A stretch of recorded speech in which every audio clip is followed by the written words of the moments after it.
Céline Dion s'est rendue, contre toute attente, aux Grammy Awards le 4 février 2023 à Los Angeles. Mais comment la chanteuse est-elle parvenue à garder la surprise?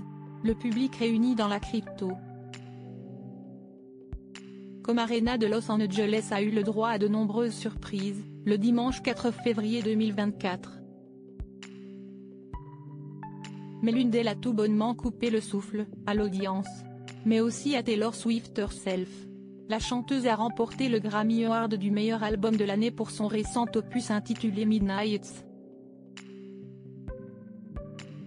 Et cette statuette, en forme de gramophone, elle l'a reçue des mains de Céline Dion. Depuis des mois, pourtant, l'artiste québécoise évitait soigneusement de se montrer en public. Comme vous le savez, Céline Dion lutte actuellement contre le syndrome de la personne raide, une maladie neurologique qui rigidifie peu à peu l'ensemble des muscles.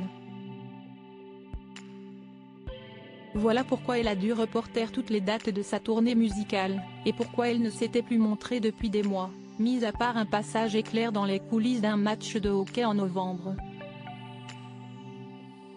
En forme, vêtue d'un long manteau beige, visiblement choisi par son styliste Laure Roach, l'interprète de My Heart Will Go On était parvenue à garder sa venue secrète aux Grammy Awards.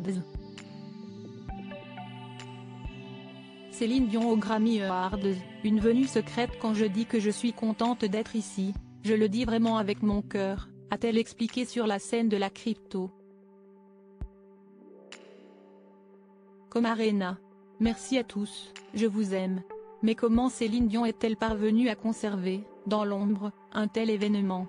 Peu de gens étaient dans la confidence, assure l'un de ses proches au journal Le Parisien.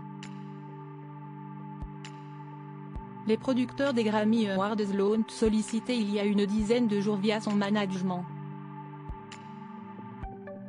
Et elle n'a pas hésité très longtemps. C'était un bon moyen pour elle de dire qu'elle est là, et qu'elle est bel et bien là.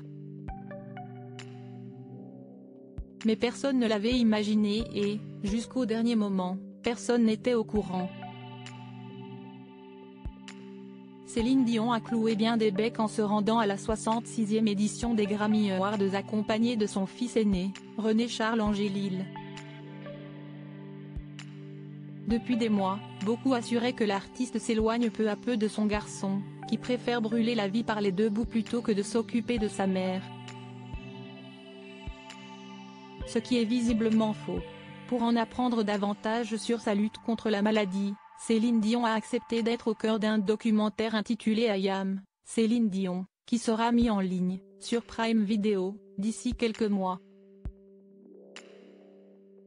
Et dans lequel René-Charles, qu'on a vu très grandi et mature sur scène aux Grammys, apparaîtra sans le moindre doute. Quant à un vrai retour musical sur scène, il ne faut, visiblement, pas encore trop compter dessus.